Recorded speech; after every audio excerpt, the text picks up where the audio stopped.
Jenderal Sarwo Edhi Wibowo, yang dulunya adalah wajah pasukan paling elit di Indonesia, adalah sosok yang namanya pernah menggema di seluruh negeri.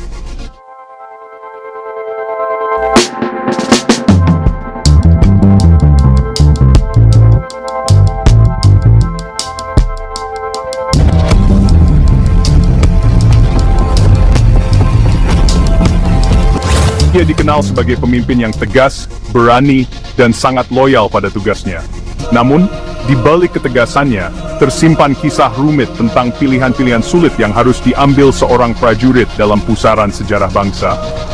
Sarwo Edhi adalah orang yang menumpas gerakan 30 September, membuka jalan bagi naiknya Soeharto ke tampuk kekuasaan. Keberaniannya dalam menghadapi situasi genting menjadikannya pahlawan di mata banyak orang, dan ia dipercaya memimpin operasi-operasi penting yang menentukan arah masa depan Indonesia. Namun, setelah peran besarnya dalam menggulingkan tatanan lama, Sarwo Edhi justru menghabiskan tahun-tahun terakhirnya disisihkan dan dikhianati oleh rezim yang dia bantu ciptakan. Ia menjadi saksi bagaimana kekuasaan bisa mengubah teman menjadi lawan, dan loyalitas diuji oleh ambisi politik.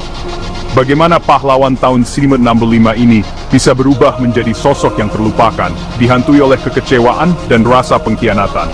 Apa yang membuat seorang jenderal yang pernah dielu-elukan akhirnya terpinggirkan dari panggung sejarah? Ini bukan hanya cerita tentang kekuatan militer, tetapi juga tentang kesetiaan yang diuji, ambisi yang membara, dan harga pribadi yang harus dibayar demi kekuasaan. Sarwo Edhi harus memilih antara prinsip dan kenyataan politik yang keras. Kita akan menjelajahi perjalanan Sarwo Edhi dari komandan medan perang yang disegani menjadi orang buangan politik, dan hubungan rumit dengan Soeharto yang menentukan nasibnya. Persahabatan, pengkhianatan, dan intrik kekuasaan menjadi bagian tak terpisahkan dari kisah hidupnya. Kisah hidup Sarwo Edhi memaksa kita untuk melihat melampaui sejarah resmi dan menghadapi drama manusia di balik transformasi Indonesia. Ia adalah simbol dari dilema moral dan politik yang dihadapi banyak tokoh bangsa. Ini adalah kisah seorang jenderal yang memenangkan pertempuran, tetapi kalah dalam perang untuk pengakuan, sebuah pengingat bahwa sejarah seringkali menuntut pengorbanan yang tak terlihat oleh mata publik. Untuk memahami semangat Sarwo Edhi, Anda harus tahu hubungannya dengan Jenderal Ahmad Yani, persahabatan yang berakar pada asal-usul mereka yang sama di Purworejo, Jawa Tengah. Kedua pria itu bertugas bersama di peta selama pendudukan Jepang, menjalin persaudaraan di tengah kancah perang. Yani melihat potensi pada Sarwo Edhi, menunjuknya untuk memimpin RPK yang elit pada tahun 1962, sebuah dukungan pribadi dari mentor kepada muridnya. Ketika Yani dibunuh pada tahun 1965, itu bukan hanya tragedi nasional bagi Sarwo Edhi, itu adalah masalah pribadi. Misi untuk menumpas JDPUS baginya adalah pencarian balas dendam sekaligus tugas. Profesional dan pribadi telah menyatu secara brutal. 1 Oktober 1965, Jakarta terbangun dalam kekacauan. 6 jenderal top termasuk Yani diculik oleh gerakan G30S. Rantai komando tentara hancur dan kekosongan kekuasaan muncul. Mayor Jenderal Soeharto yang tidak tersentuh oleh pembersihan, dengan cepat bergerak untuk mengambil kendali. Sarwo Edhi yang memimpin RPKAD memegang keseimbangan kekuasaan. Kesetiaannya akan menentukan nasib bangsa. Dipanggil oleh Soeharto, Sarwo Edhi memilih pihak. Dia menempatkan pasukan elitnya di belakang Soeharto, didorong oleh kemarahan dan dahaga akan keadilan. Kematian Yani mengubah krisis menjadi dendam pribadi. Panggung telah diatur untuk perhitungan brutal. Dengan dukungan penuh dari RPKAD di bawah komando Sarwo Edhi Wibowo, Soeharto mulai menggerakkan serangan balik yang terkoordinasi terhadap para pelaku GDPUS. Keputusan ini menandai titik balik dalam krisis nasional, ketika militer Indonesia mengambil alih kendali dan mulai menata ulang kekuatan di Jakarta. Sarwo Edhi, yang dikenal karena ketegasannya, menjadi tokoh sentral dalam operasi militer ini, bekerja sama erat dengan Soeharto untuk memastikan setiap langkah diambil dengan cepat dan tegas. Pasukan Baret Merah bergerak cepat merebut kembali stasiun radio nasional, pusat komunikasi vital yang sebelumnya dikuasai pemberontak. Tanpa melepaskan satu tembakan pun, mereka berhasil melumpuhkan jaringan komunikasi G30S, mengembalikan kendali informasi ke tangan pemerintah. Keberhasilan ini menjadi sinyal kuat bahwa militer telah kembali memegang kendali situasi. Setelah mengamankan radio, pasukan RPKAE mengepung pangkalan udara Halim yang menjadi benteng terakhir G30S. Di sana, mereka menemukan bukti mengerikan. Mayat-mayat jenderal yang hilang, dimutilasi dan dibuang ke lubang buaya. Penemuan ini memperkuat tekad militer untuk menumpas pemberontakan hingga tuntas. Kabar penemuan tersebut menyebar cepat, memicu gelombang kemarahan dan histeria anti-komunis di seluruh negeri.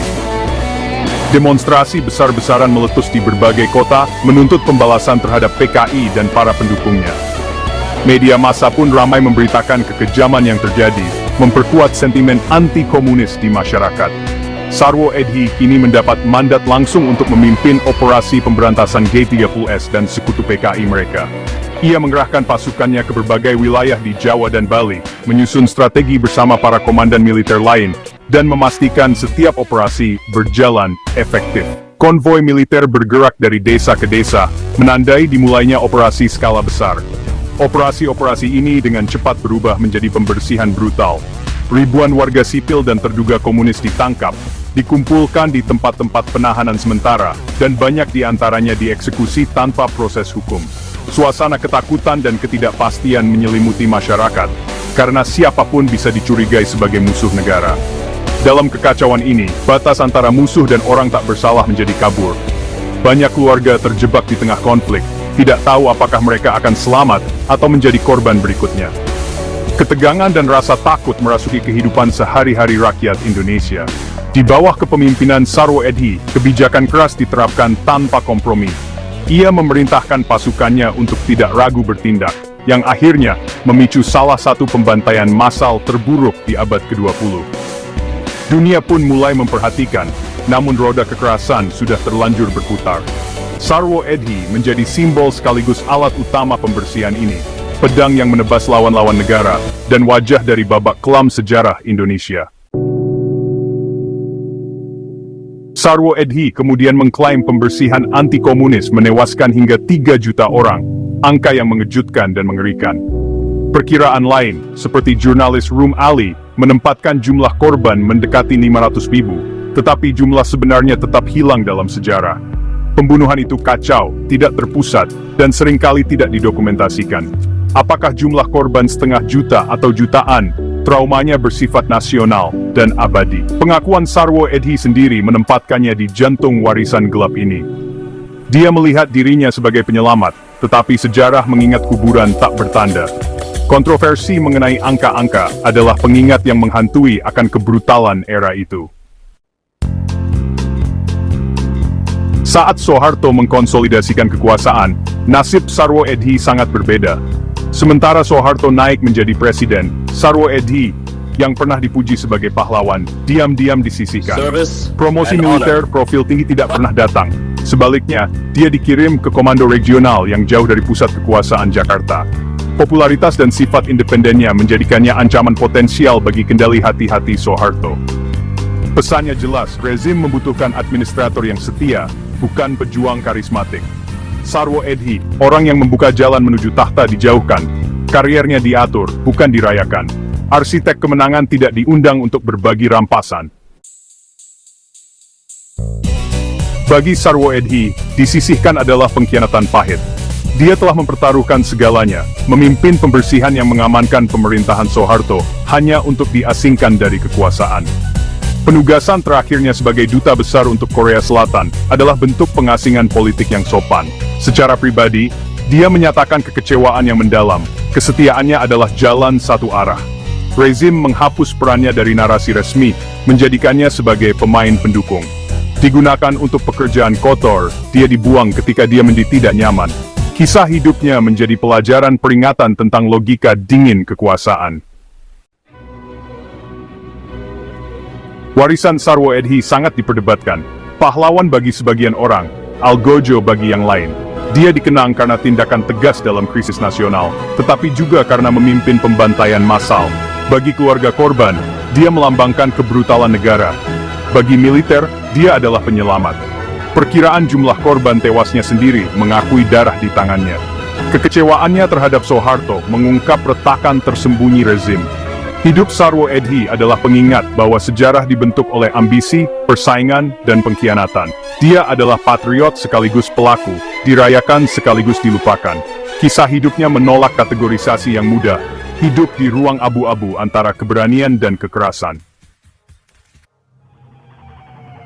Hari ini, kisah Sarwo Edhi lebih relevan dari sebelumnya. Pelajaran tentang kekuasaan, kesetiaan, dan kompleksitas sejarah. Dalam dunia yang terus berubah, di mana narasi sejarah sering diperdebatkan, kisahnya menjadi cermin bagi bangsa Indonesia untuk memahami bagaimana keputusan masa lalu membentuk masa kini. Sarwo Edhi bukan hanya tokoh militer, tetapi juga simbol dari dilema moral dan politik yang dihadapi banyak pemimpin pada masa penuh gejolak. Dia mengingatkan kita bahwa pahlawan dan penjahat jarang sekali jelas. Dalam setiap peristiwa besar, selalu ada sisi abu-abu yang menantang kita untuk berpikir kritis dan tidak menerima satu versi cerita saja. Kisahnya mengajarkan bahwa sejarah bukan sekadar hitam dan putih, melainkan penuh nuansa dan pertentangan. Nasibnya memperingatkan bahaya kekuasaan yang tidak terkontrol dan kesetiaan politik yang cepat berlalu. Dalam pusaran kekuasaan, loyalitas bisa berubah sekejap, dan mereka yang pernah dipuja bisa dengan mudah dijatuhkan. Ini adalah pelajaran penting bagi generasi sekarang, agar selalu waspada terhadap godaan kekuasaan dan pentingnya integritas. Kontroversi mengenai pembunuhan tahun 1965 mendorong kita untuk mencari kebenaran dan rekonsiliasi sejarah. Peristiwa ini masih menyisakan luka mendalam bagi banyak keluarga dan masyarakat Indonesia. Dengan mempelajari kisah Sarwo Edhi, kita diajak untuk tidak menutup mata terhadap masa lalu, melainkan berani menghadapinya dengan jujur dan terbuka. Terlibat dengan masa lalu ini adalah tentang empati, bukan menyalahkan, memastikan kekejaman seperti itu tidak pernah terulang. Dengan memahami penderitaan korban dan kompleksitas pelaku, kita membangun fondasi untuk masa depan yang lebih damai dan adil. Empati menjadi kunci agar tragedi serupa tidak terulang di generasi mendatang. Hidup Sarwo Edhi memperumit sejarah kita, menantang kita untuk melihat melampaui narasi resmi. Ia memaksa kita untuk bertanya, siapa yang menulis sejarah, dan untuk siapa? Dengan membuka ruang diskusi, kita bisa memahami berbagai perspektif dan membangun narasi yang lebih utuh. Untuk membangun masa depan yang lebih baik, kita harus menghadapi semua aspek masa lalu kita, tidak peduli seberapa tidak nyamannya. Hanya dengan keberanian dan kejujuran, bangsa ini bisa belajar dari sejarah dan melangkah maju dengan penuh harapan.